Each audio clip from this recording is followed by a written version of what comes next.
Hello everyone, and welcome to some more horrific news. Okay, this one popped up, it seemed quite interesting, so I thought we'd talk about it. After 29 years, the cult classic survival horror game that haunted my childhood dreams is getting its first official release outside Japan, just in time for Halloween.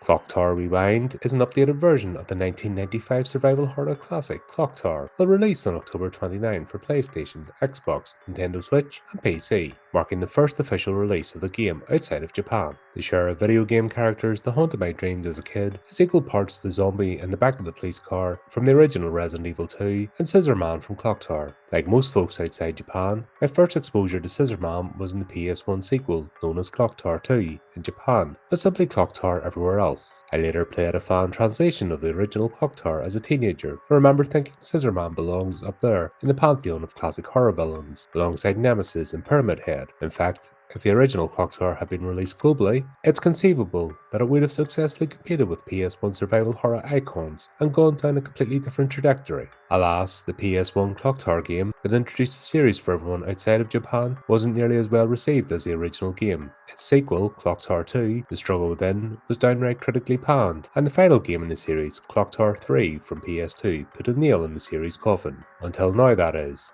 Clock Tower Rewind is an enhanced version of the original game, coming courtesy of a partnership between Retro Maestro's Way Forward and limited run and IP right holders Sunsoft and Capcom. It includes all of the content from the 1997 re-release, the first sphere, as well as an updated chase system in which Scissor Man can follow you into more rooms and hide in more places, updated controls that let Jennifer run up and down stairs, find new hiding places, and use a few weapons, and a number of bug fixes and quality of life adjustments. Clock Tower Rewind will also include language options for English, French, Italian, German, Spanish, Japanese, Korean, traditional Chinese, and simplified Chinese, opening one of the biggest cult classic horror games up to a bunch of new international audiences. You'll love to see it.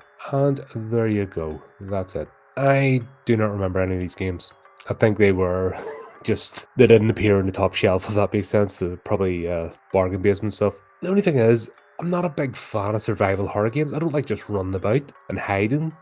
If you saw the state of me playing Cakey's Twisted Bakery, not only the fact that game is glitchy as hell, but just running about and hiding isn't my thing. I like an option to fight back. So, I don't know. It looks like it has a good anime feel to it, so could be interesting. I might look up some videos of gameplay and see what it's like, but no, we'll see what happens anyway. Might be a bargain pickup.